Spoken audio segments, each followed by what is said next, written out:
In our continuing story of disbelief, we discovered that the skeptical philosophies that had emerged in ancient Greece and in Rome were by 500 AD facing a serious challenge. Christianity had taken over as the official religion of the Roman Empire and was to become the Roman Catholic Church. It had closed down the Greek schools of philosophy that had encouraged a rational, materialist view of the universe, and Christianity was to dominate Western thought, and to some extent politics too, for more than 1,000 years. It was an extraordinary success story, and in such a world, there didn't seem much place for disbelief.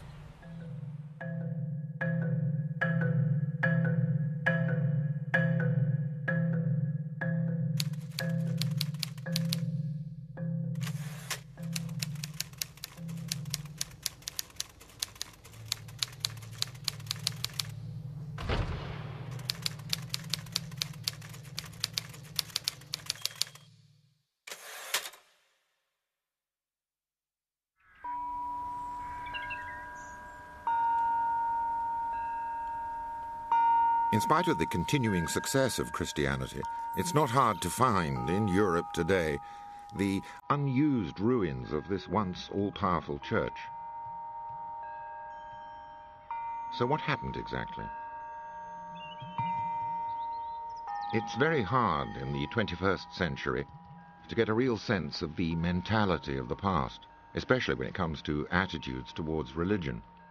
Given the fact that we now live in a literate society, in which almost everyone can read and write, it may not be too difficult for the historians of the future to uncover the opinions and beliefs of so-called ordinary people. But when we look back to, say, the 13th century, when this abbey was founded, the thoughts of the mass of the blamelessly illiterate have left no mark on the historical record. But to uncover the story of disbelief, we have to understand the background of belief against which any skeptical thoughts had to compete. In order to get some insight into the religious mentality, we have to look at the way in which such ideas were communicated to those who are unable to read, by looking at religious pictures.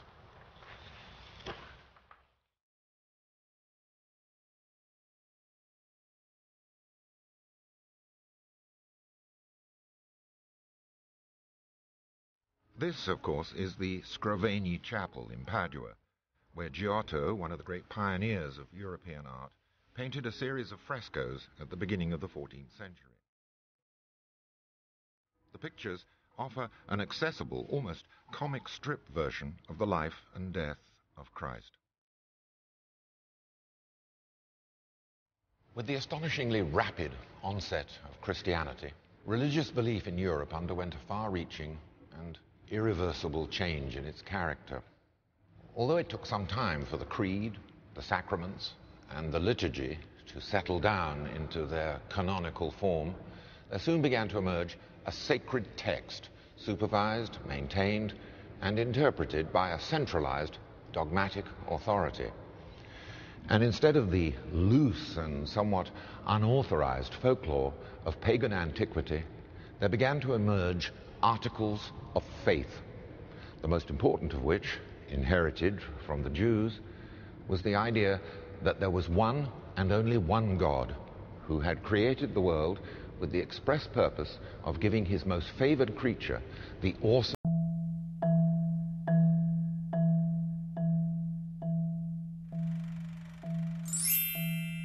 In our continuing story of disbelief, we discovered that the skeptical philosophies that had emerged in ancient Greece and in Rome were by 500 AD facing a serious challenge. Christianity had taken over as the official religion of the Roman Empire and was to become the Roman Catholic Church. It had closed down the Greek schools of philosophy that had encouraged a rational, materialist view of the universe, and Christianity was to dominate Western thought, and to some extent politics too, for more than 1,000 years. It was an extraordinary success story, and in such a world, there didn't seem much place for disbelief.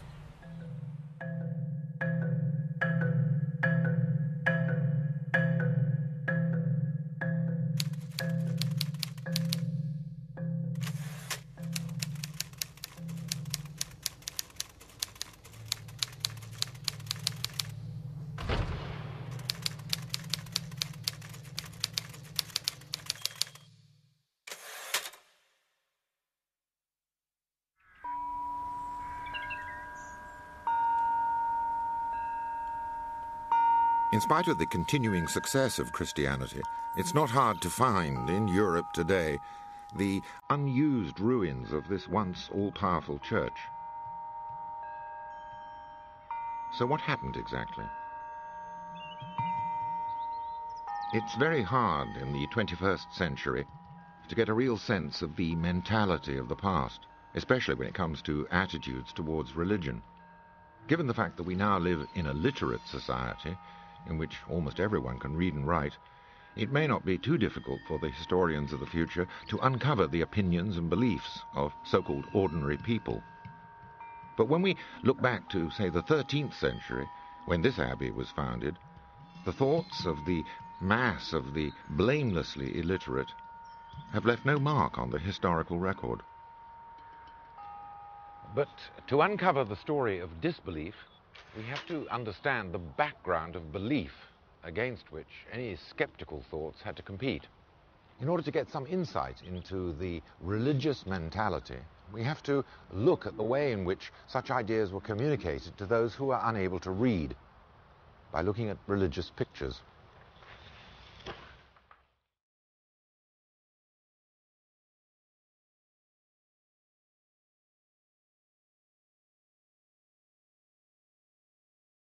This, of course, is the Scrovegni Chapel in Padua, where Giotto, one of the great pioneers of European art, painted a series of frescoes at the beginning of the 14th century. The pictures offer an accessible, almost comic strip version of the life and death of Christ. With the astonishingly rapid onset of Christianity, religious belief in Europe underwent a far-reaching and irreversible change in its character. Although it took some time for the creed, the sacraments, and the liturgy to settle down into their canonical form, there soon began to emerge a sacred text, supervised, maintained, and interpreted by a centralized dogmatic authority. And instead of the loose and somewhat unauthorized folklore of pagan antiquity, there began to emerge articles of faith, the most important of which, inherited from the Jews, was the idea that there was one and only one God who had created the world with the express purpose of giving his most favored creature the awesome privilege of exercising moral choice. Adorazione, qui. L'adorazione dei magi. I magi, sì. L'espressione della Madonna, questa è bellissima, eh? Sì. Presa da vicino è bellissima, l'espressione della Madonna quando è presente, vedi, ai re magi. Bellissimo. Sì, questo è un bambino normale. Normale, sì. Esatto, proprio così. The other distinctive feature of this story is the fact that in contrast to the weightless, undated episodes of pagan mythology, the events described in the New Testament took place in what seems to be a relatively recent past. L'ultima cena. L'ultima cena, lavaggio dei piedi, sì. bacio di Giuda, quando Gesù va davanti a Caifa, Calvario, crocifissione, deposizione. Resurrezione. Against a background like this, which subtly alternates between the mundane and the miraculous, and in which the extraordinary events of the New Testament were given a curious sort of documentary credibility, disbelief would have been almost inconceivable.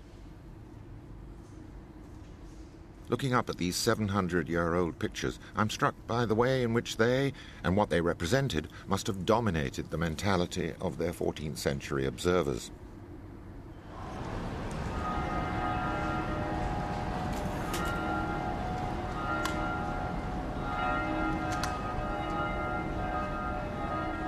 In contrast to Judaism and Islam, which prohibited pictorial representation, Christianity virtually reveled in it.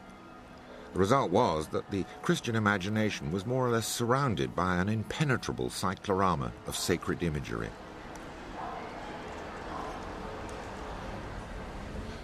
But even in a secular building such as this is the Palace of Justice, although this vast array of frescoes includes many subjects which are not strictly religious, you still get an overwhelming impression of how closed the medieval mind really was.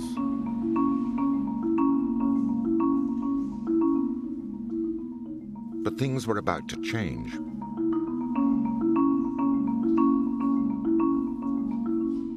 Although you don't get the slightest intimation of it in panels such as these, by the time they were being painted in the middle of the 15th century, there were philosophical stirrings within the academic community here in Padua, which represented hidden currents of skepticism and disbelief.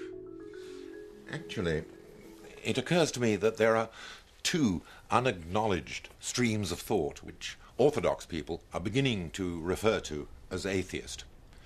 And they come from two sources that work, in a sense, at right angles to one another.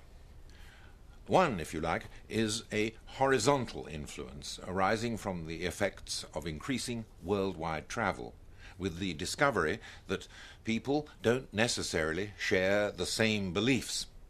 It became clear that there were other worlds that were not even Christian in previously unvisited parts, in which people were quite unaware of Christianity.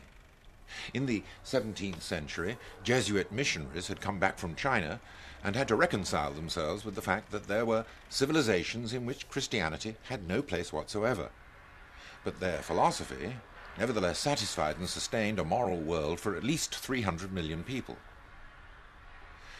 And then, a little later, you have a vertical influence bubbling up from the past in various forms of Greco-Roman pagan skepticism and materialism. It's a sort of artesian well, bringing up pre-Christian ideas from Epicurus, Lucretius, and Democritus.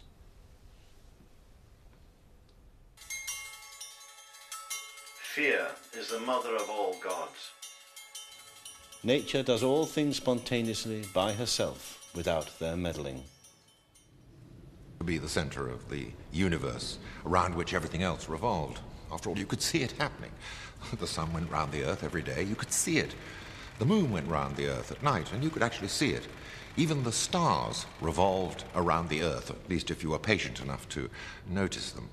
And if man lived as the supreme creature on a world that was at the center of everything, well, it wasn't hard to think of himself as the very special creation of one God. But this reassuring view of the universe and of man's privileged place within it was about to be modified. With Copernicus, Galileo, and then Kepler, it soon became apparent that the Earth and all the planets revolved around the Sun, which was itself just one star amongst millions of others.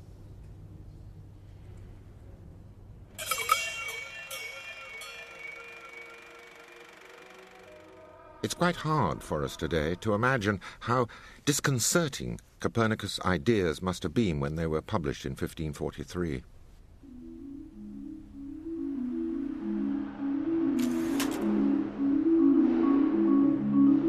But before Copernicus' new picture of the universe had time to be accepted, science was also about to change man's representation of his own body.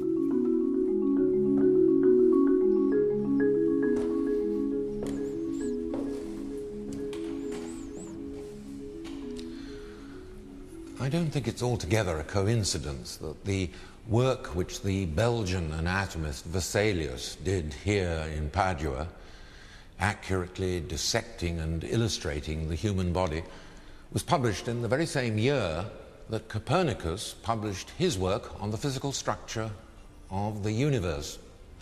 In fact, I'm often struck looking at this conical anatomical theatre, the way in which it looks down at the microcosm of the accurately dissected human body, and at the same time, metaphorically at least, it stares upwards like a telescope at the heliocentric universe described in the very same year by Copernicus.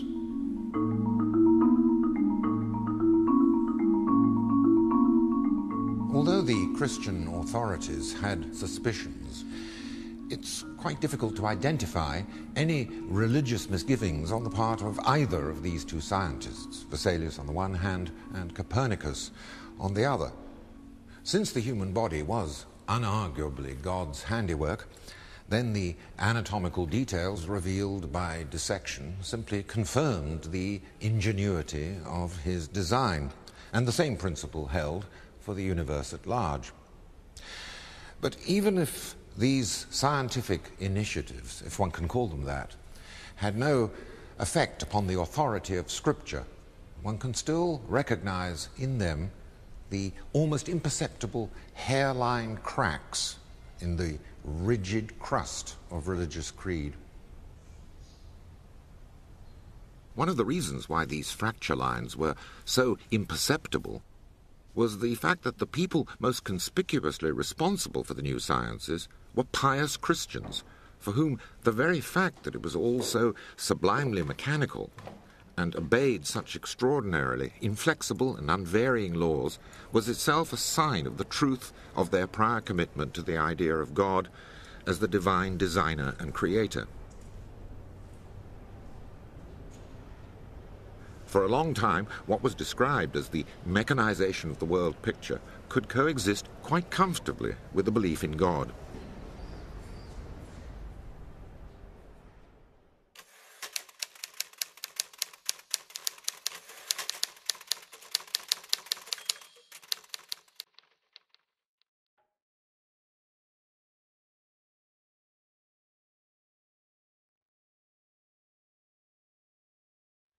When you consider the piety of men such as Copernicus and Vesalius and Galileo, it's somewhat surprising that the official church was so disconcerted by the emergence of this new science. There may have been popes and cardinals who were too stupid or too prejudiced to see that science could actually reinforce belief in the omniscience and omnipotence of the Creator. They were, after all, largely unacquainted with the actual science, but they suspected that there was something odd about it, something which didn't seem quite worshipful. It was too dominated by secular curiosity rather than by respect and awe. Anyway, the religious status quo was very elaborately connected to social and political power, and science was perhaps too curious for its own good. Curiosity, it was thought, might breed contempt. Now, Galileo, for example, was unimpressed and unmoved by the fact that Copernicus' view of the structure of the universe was rejected by the church authorities. In questions of science, the authority of 1,000 is not worth the humble reasoning of a single individual. For these early scientists, observation was more credible than revelation. To command the professors of astronomy to confute their own observations is to command them not to see what they do see, and not to understand what they do understand. As everyone knows, Galileo was arrested by the Catholic Inquisition, and having refused to recant his views about the universe, he was confined to house arrest for the rest of his life. One of his most enthusiastic followers was Giordano Bruno, who was imprisoned and tortured for nearly 8 years. And despite denying that he held heretical views, he was burned in a Roman flower market in 1600. What remained of his body after burning was smashed to powder by hammers and cast to the wind.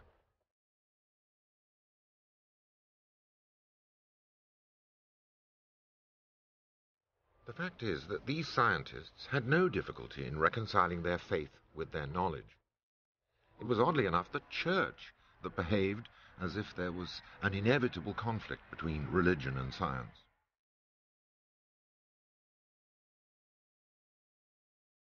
But perhaps we ought to pause here for a moment, because something else had been going on, which begs a whole series of questions that we haven't even begun to address. Because even as all these men of science were redrawing the image of the universe and being persecuted for it by the church, something else had happened, something within Christianity itself which would help to pave the way towards atheism. Well, I'm referring, of course, to what every schoolboy knows as the Reformation. But the important point is that with people such as Luther, Calvin, Zwingli, and many others, the fabric of Christian faith and dogma was torn in pieces and continued to undergo even further schisms. For the first time in its history, Christianity starts to come apart. It's no longer one Catholic Church. And for potential disbelievers, these disagreements, this sectarianism, was seen as evidence that perhaps none of the dogma might be true. And this is what the Church had feared might happen. With our contentions, their irreligious humour is much strengthened.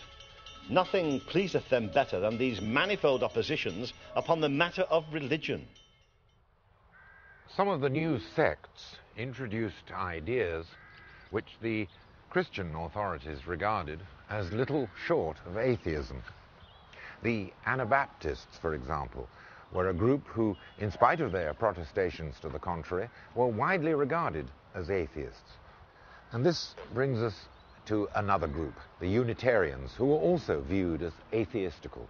Not surprisingly, since those who were burned for confirming it insisted, Christ is not God, not the Saviour of the world, but a mere man, a sinful man, and an abominable idol. All who worship him are abominable idolaters. And Christ did not rise again from death to life, nor did he ascend into heaven. For rashly expressing this, Matthew Hammond was burned at the stake by the Bishop of Norwich in 1579. Well, it's hardly surprising under these circumstances that it's extremely hard to find anyone who explicitly questions the existence of the supernatural. Nor, for that matter, can one find people actually prepared to call themselves atheists, even though plenty are accused of it. In fact, we're entering a very strange period, full of accusations and denials. And, confusingly, some of those who are denying the existence of atheism are the very people who are spending most of their time trying to eradicate the very thing which they say doesn't exist.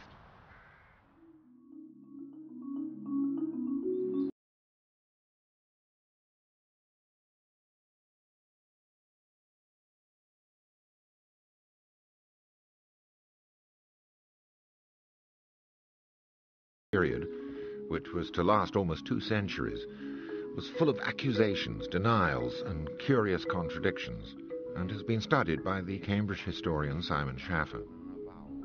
There's this extraordinarily interesting ambiguity in which some of the most ferocious atheism hunters of the 16th, 17th, and 18th century can simultaneously be found saying that there's no such thing. Because one of the best arguments that the enemies of any denial of God's existence have going for them is that it's impossible so to do. And therefore, a very good argument against atheists is that there aren't any. Many people have pretended to atheism, or have been reckoned atheists by the world, but it is justly questioned whether any man seriously adopted such a principle. You're arguing against unicorns, you're arguing against chimeras, you're arguing against the monsters that have inhabited our minds. 'Tis very questionable there ever was such a monster in nature as a serious atheist, who lived and died so in the clear exercise of his reason and senses. So that the high stakes for which the game is played lead to this absolutely fascinating logical problem that one is denying the existence of the position against which one is arguing. An atheist is, I think, impossible. Most who would be thought atheists are so out of indolence because they will not give themselves time to reason. Atheism, I think, is a label lots of very clever people try to escape. And for that reason, we have this problem looking back at the history of atheism, that even folk who surely by any standards should be judged atheists do an enormous amount of work to make sure they can't be accused of such.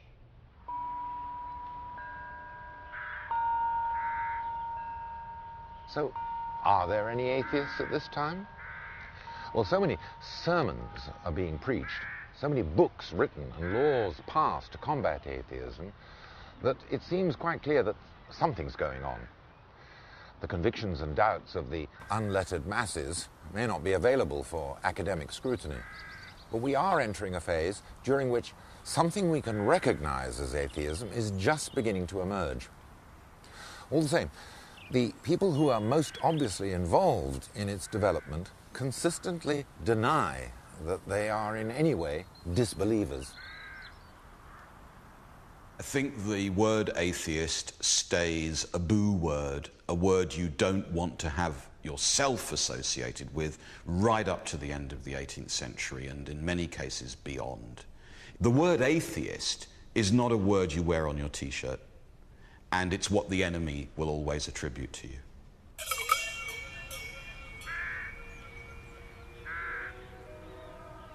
The confusion and ambiguity of this whole period is epitomized by the fact that as early as 1600, a popular French Catholic theologian and preacher, Pierre Charon, could write in his book on wisdom, All religions have this in common, that they are an outrage to common sense, for they are pieced together out of a variety of elements, some of which seem so unworthy, sordid, and at odds with man's reason, that any strong and vigorous intelligence laughs at them.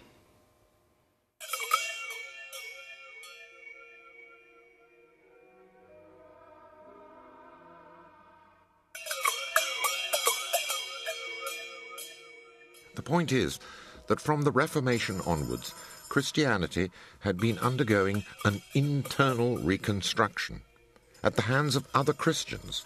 It had nothing to do with science. And one of the most significant trends in this process was the emergence of a group to whom we generally give the name of the Deists.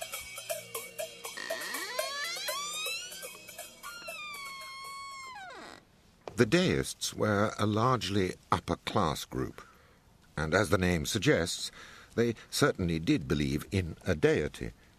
But they were dissatisfied with the state of Christianity, and especially with the atrocious behavior of the religious authorities of the time.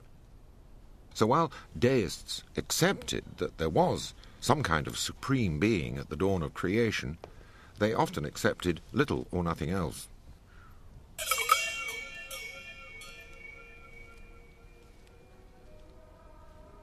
There were several factors which favoured the development of deism. In England, at least, there was a more tolerant atmosphere which allowed people, as long as they were members of a certain privileged class and didn't publish too widely, to speculate about the nature of Christianity. The Deists insisted that all human beings shared an indelible sense of the sacred, and that beneath the surface varieties of irrational superstition and corrupt rituals, one could identify a universal monotheism that was common to all human societies. Well, initially, there was a genuine desire to redesign a new and more tolerant and humanistic form of Christianity, one that didn't put such emphasis upon miracles, which was open to reason and was more humane, but which still, nevertheless, supported the divinity of Christ, and certainly the presence of an intelligent being. Well, there are a large number of English writers and scholars who developed these ideas, starting in the early part of the 17th century with the person seen as the father of deism, Lord Herbert of Cherbury. Lord Herbert, who was born in 1582, was an aristocratic writer of metaphysical poetry, a man who was incontinently amorous. He claimed that some of society's greatest beauties kept their secret portraits of him tucked into their cleavages. But when he was not distributing these miniature self-portraits, he wrote, Religion is a common notion, for there has never been a century nor any nation without religion. We must therefore discover what universal consent has brought to light in religion, and compare all that we find on this subject. For Herbert, there were crucial non-negotiables, but he believed that all Christians and many non-Christians would be able to subscribe to these. There is a supreme being. This sovereign power is to be worshipped. Common consent ordains this, though men differ as to the means. And this has always been believed, that all vices and crimes should be expiated and effaced by repentance.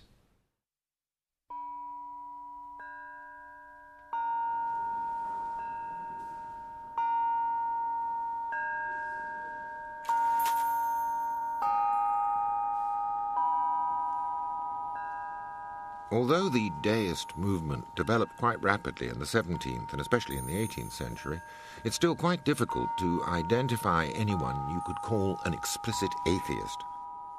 All the same, in the middle of the 17th century, we come face to face with someone who is perilously close to it.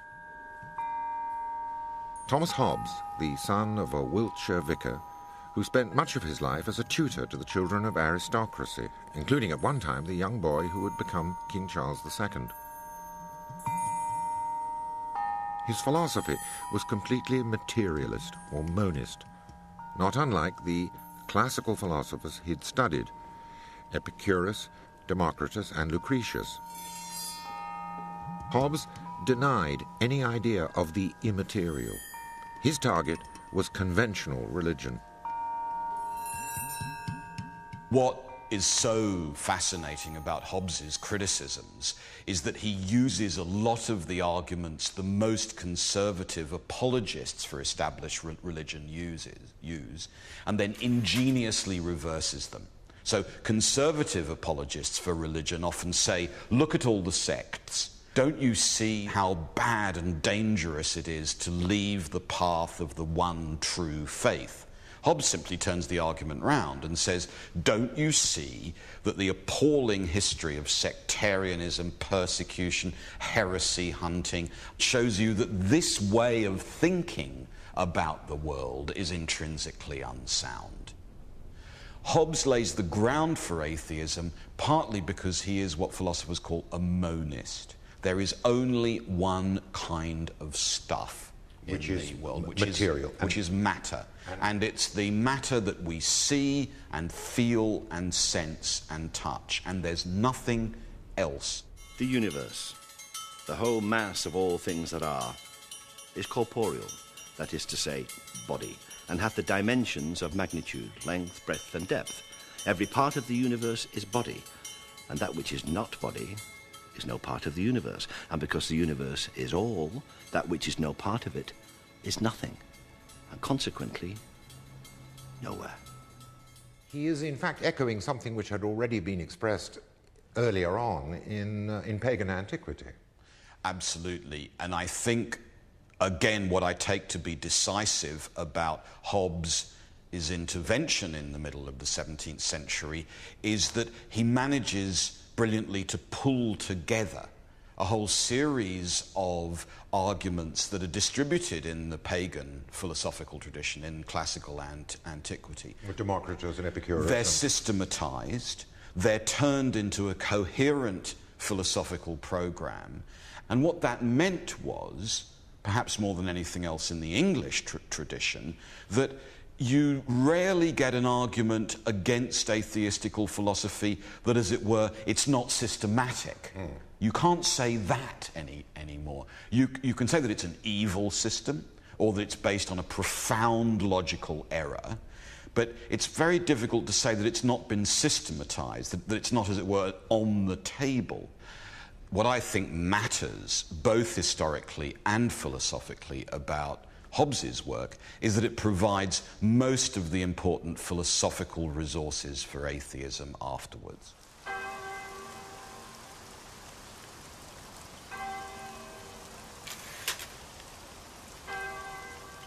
So have we found our first outright atheist?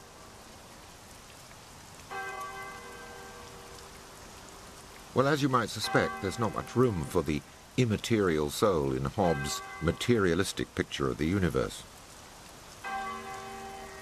On the contrary, for Hobbes, the scholastic notion of the immaterial soul was as self-contradictory and meaningless as a circular rectangle. You might assume, therefore, that Hobbes was reluctant to accept the immortality of the soul. But although he frequently makes indirect hints to that effect, he prudently hedges his bets. He even concedes the idea of resurrection on the Day of Judgment, and by the same token he reluctantly recognizes that there was, after all, a divine origin to the universe, a prime mover that set it all going.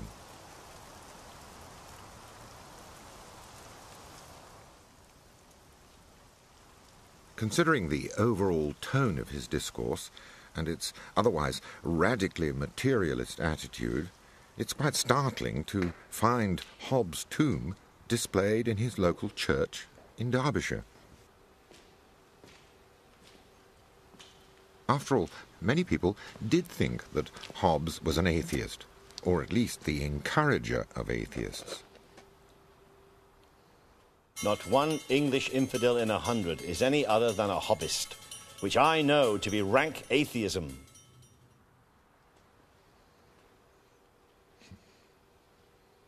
Throughout the last part of the 17th century, the members of Parliament hotly debated bills designed to combat what many thought was the blasphemy of disbelief. In fact, the 1697 Blasphemy Act, when it finally became law, made no specific mention of atheism. This, then, is the first actual act. Yes. In Parliament. Although it's clear when you look at the original wording of these 300-year-old documents that atheists would have been caught in their net. Any persons having been educated in or at any time having made profession of the Christian religion within this realm shall by writing, printing, what is that? Or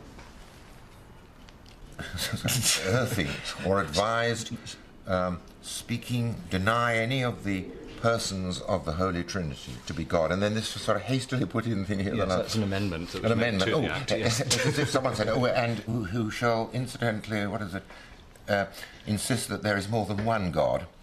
I mean, I love the idea of two parliamentary clerks sitting side by side and saying, oh, do mention polytheism, otherwise they may get in under the wire. What is it? Deny the Christian religion to be true, or the Holy Scriptures of the Old and New Testament to be of divine authority, and shall upon indictment or information. However, the debates and the bills that preceded the passing of the final Blasphemy Act did specify atheism, which shows how seriously the subject was taken. This is 1670... 1677. January 1677. Now, let's see what they're talking about. Or was it the crying sins? Crying sins of atheism and blasphemy. That if any person being the age of 16, is it? 16 yes. years or more, yes. not being visibly and apparently distracted and out of his wits by sickness or natural infirmity, or not, and being a natural fool void of common sense, shall, after this act, by word or writing, deny that there is a God. And then there's all stuff about our Lord the Saviour. And what do they say they're going to do to the poor soul? Somewhat terminal. I noticed, talking about the benefit of the clergy, and there shall be judgment of death passed upon him, and execution shall follow without pardon or reprieve. And this is for blasphemy or for atheism? Is it? An act for the punishing of atheism and blasphemy. As soon as I get to this stuff and see what people were doing, I feel my pulse racing and a sort of an atheist's virtuous indignation beginning to spurt out. And you just start looking at things saying, stupid sods, horrible people. Blasphemous libels. Oh.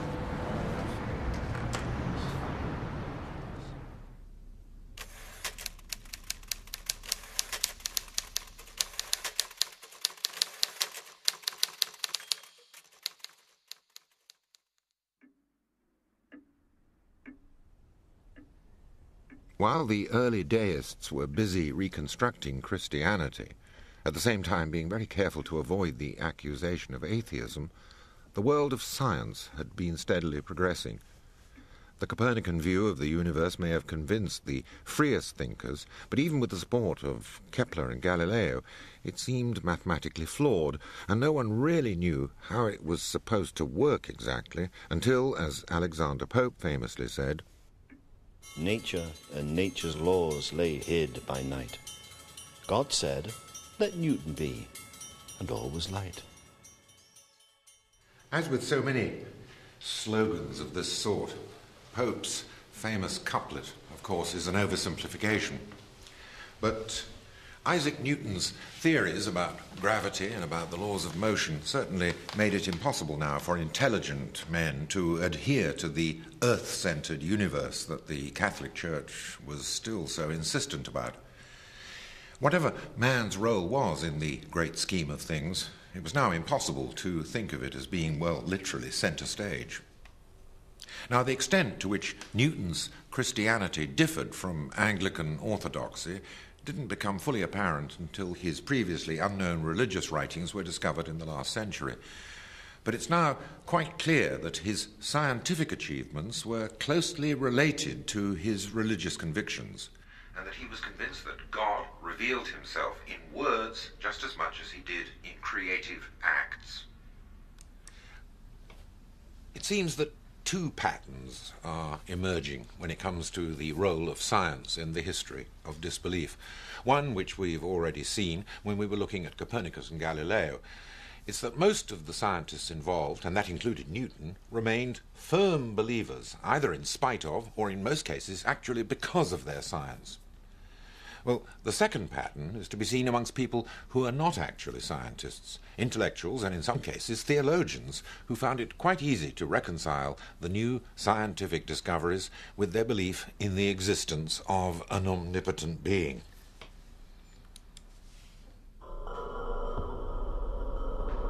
The Reverend Samuel Clarke, for example, arrived in Trinity College, Cambridge, shortly after the publication of Newton's Principia. In 1704, he was invited to deliver one of a set of lectures which Robert Boyle, one of Newton's most distinguished colleagues in the Royal Society, had instituted to establish the truth of the Christian religion against infidels. Clarke's first series of lectures were entitled A Demonstration of the Being and Attributes of God, more particularly in answer to Mr. Hobbes, Spinoza, and their followers. Like many of his 16th century predecessors, Clarke identified three distinct classes of atheists. There were those, as he said, the stupid and ignorant, who have never made any just use of their natural reason to discover even the plainest and most obvious truths. Then there were those who, by vicious and degenerate life, corrupt the principles of their nature, and are resolved not to hearken to any reasoning. And finally, there were those who were both moral and reasonable, whose own speculations had convinced them that the atheist position is more strong and conclusive. And it's the third group that contains, as Clarke says, the only atheistical persons to whom the present discourse can be supposed to be directed, or who are indeed capable of being reasoned with at all. Now, in contrast to Descartes, the French philosopher of the previous century, for whom the most significant argument in favor of God's existence was the fact that he was to be found as one of the indubitable ideas in our mind, in other words, that we simply knew of his existence, and since we had that knowledge, it must be God-given, Clarke, like Newton, referred to the objective evidence of celestial mechanics.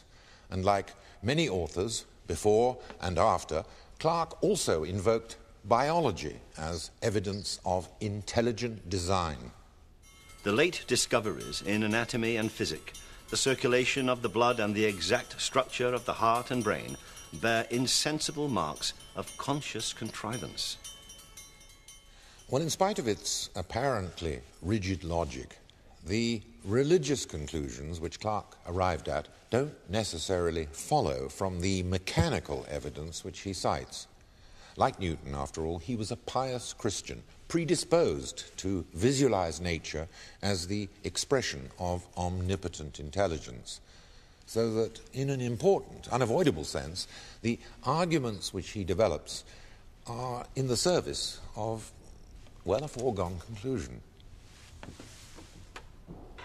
All the same, the fact that a mathematically literate clergyman had so little difficulty in reconciling Newtonian mechanics with the notion of a supreme being goes to show that the conflict between religion and the increasingly mechanized picture of the natural world has been seriously exaggerated.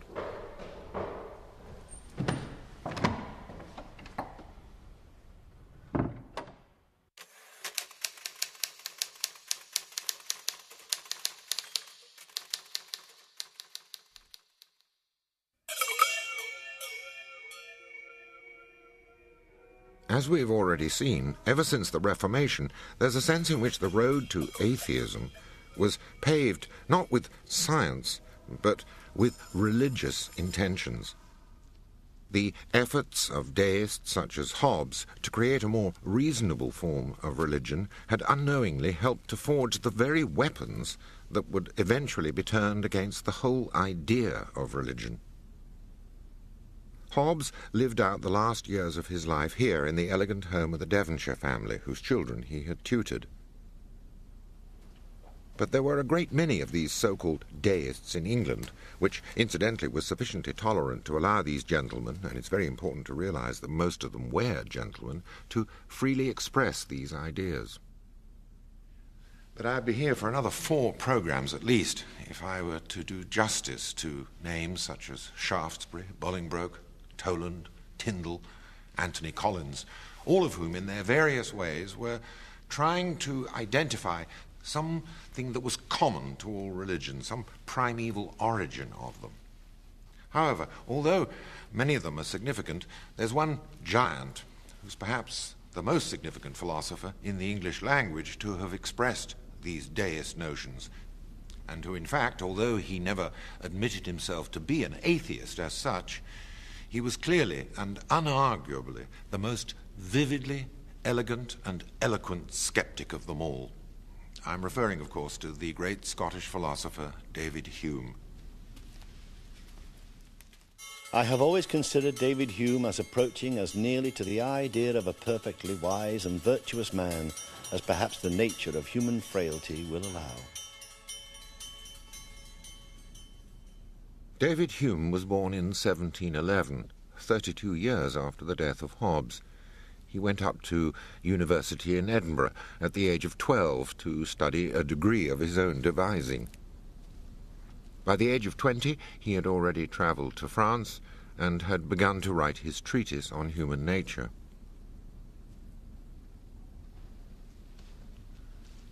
Whereas Hobbes assumed that man, in what he referred to as the state of nature, was a dangerous creature, who therefore needed some sort of social structure, possibly supported by religion, to restrain his selfishness, his violence, and his greed, Hume was something less of a pessimist. But his own skepticism about religion nevertheless handicapped his academic career. Generally speaking, errors in religion are dangerous. Those in philosophy are only ridiculous. Thought to be too subversively atheistic, he was actually denied the chair of moral philosophy at Edinburgh University by the clerics who still decided upon such appointments. After all, at that time, all universities were religious foundations. Certainly, in his dialogues concerning natural religion, a work which his friends considered so provocative that it was not published until after his death, Hume does deliver a devastating criticism of conventional belief. God's power is infinite. Whatever he wills is executed. But neither man nor any other animal is happy. Therefore he does not will their happiness. Epicurus' old questions are yet unanswered. Is he both able and willing to prevent evil? Then whence cometh evil? Hume, like the other deists, had an understandable compunction when it came to eliminating any sort of divine authority. Perhaps this was simply the result of the fear of getting that dangerous and socially unacceptable label of atheist. No one, I am confident, will mistake my intentions. No one has a deeper sense of religion or pays more profound admiration to the Supreme Being. At the same time, I think it would be wrong to regard deism as an undivided constituency, because within the group that now bears that title, there's a broad spectrum of religious opinion, extending from pantheism on the one hand to an admittedly unconventional form of Anglicanism on the other. But in spite of the energy with which all these issues were being discussed, it's impossible to find, in England at least, anyone who was prepared to come out and wholeheartedly deny the existence of God.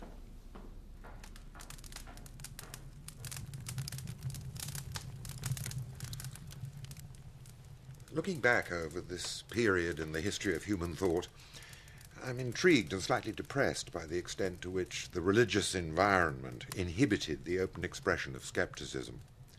It obviously, and quite understandably and forgivably, has something to do with prudence and self-protection. But there again, there's more to it than that. Even some of the most skeptical that we've mentioned and discussed in this program seem to have the lingering conviction that there must be some intention in the universe.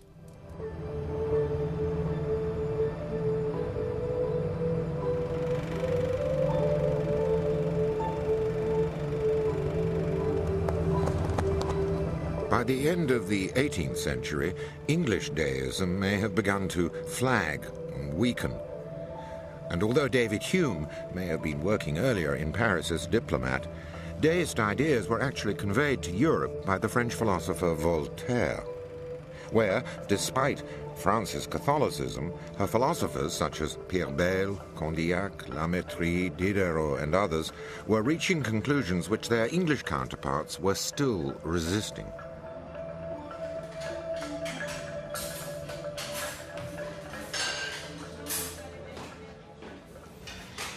One way or the other, by the end of the 18th century, atheism in France, unlike in England, had become, quite literally, a burning issue. In fact, on August the 18th, 1770, 7 books were torn to pieces and burned publicly by the official executioner. Well, of these 7 books, 3 of them were published under a pseudonym, the name of someone who had died, in fact, 10 years earlier. Well, we now know that the author was the Baron Pierre-Henri d'Holbach. It's now generally accepted that d'Holbach was the first to write an unarguably atheist book. He did not, like Hobbes, hedge his bets on the immortality of the soul, nor, like Hume, did he accept that there might be a supernatural first cause to the universe. If we go back to the beginning, we shall find that ignorance and fear created the gods, that fancy, enthusiasm, or deceit adorned them, that weakness worships them, that credulity preserves them, and that custom, respect, and tyranny support them, in order to make the blindness of men serve their own interests. If the ignorance of nature gave birth to gods, the knowledge of nature is calculated to destroy them. The Baron lived here in the Rue Royale, and his salon was a famous meeting place. His dinners attracted the leading French intellectuals, but also men of similar outlook who came from abroad: Benjamin Franklin, Horace Walpole, David Garrick, Lawrence Sterne, Adam Smith, and many others. When the Scottish philosopher David Hume attended his first dinner, he actually declared to his host that he had never met an atheist. And Diderot reports his host, d'Holbach, as having swept his hand around the table and said, "Well, here you have 18 atheists, though I must admit 3 of them have not yet made up their minds." The fact is that Paul-Henri Thierry, the Baron d'Holbach, was the first person, since classical times at least, to insist without any hesitation that there was no God and no supernatural dimension to the universe. His book, The System of Nature, became known as the Atheist's Bible. D'Holbach, therefore, is an enormously important figure in the history of disbelief, and his home is rightly regarded as the birthplace of modern atheism. It is only by dispelling the clouds and phantoms of religion that we shall discover truth, reason, and morality.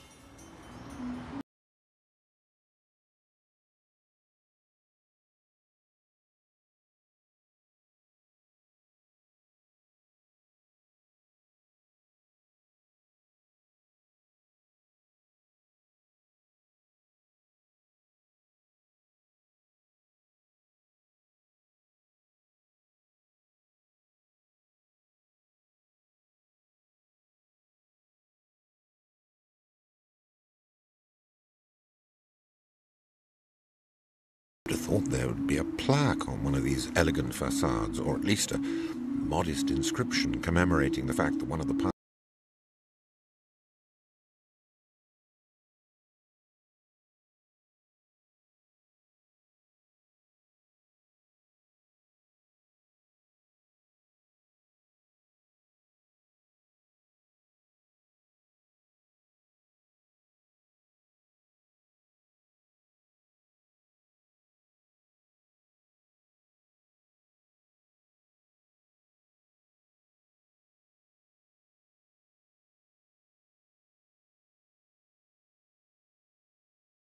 and with the subsequent series of revolutions and restorations, someone like D'Holbach might have disqualified himself from the commemoration he undoubtedly deserves.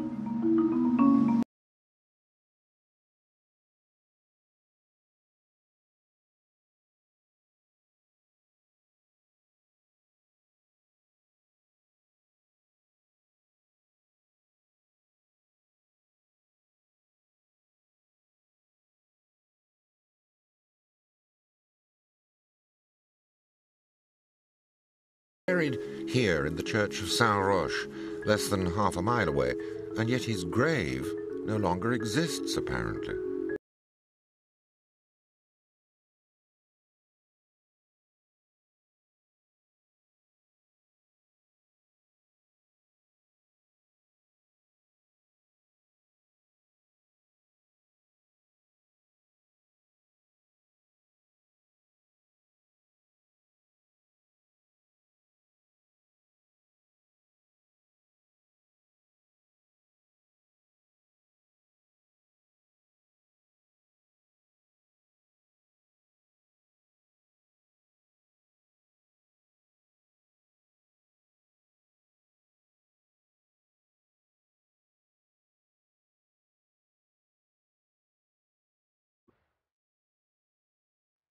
But perhaps what happened here has been overshadowed, because in the subsequent history of skepticism and disbelief, atheism became closely associated with the establishment of completely new structures and with violent political revolutions on 3 different continents.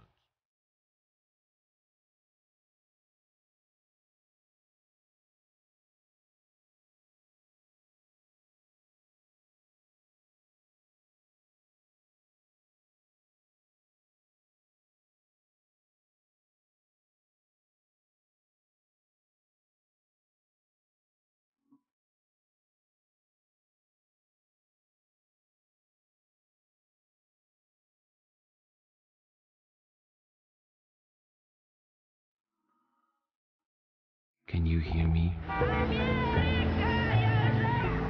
من اینجا کار کردی من چجوری برم؟ Vous m'entendez?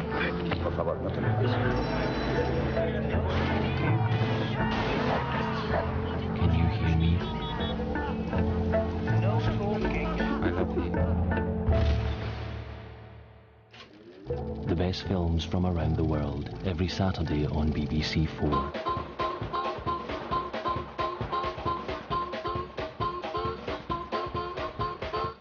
Tomorrow, BBC 4 brings you not only extended coverage of the Booker Prize live from 10, including the first interview with the winner, but also an exclusive insight before it into the daunting job of being one of the judges. 5 members of the public were given 3 weeks to read this year's 22 strongest contenders. But will their shortlist match that of the real judges? Bookered Out is at 9:30. Hope you'll join us. Good night.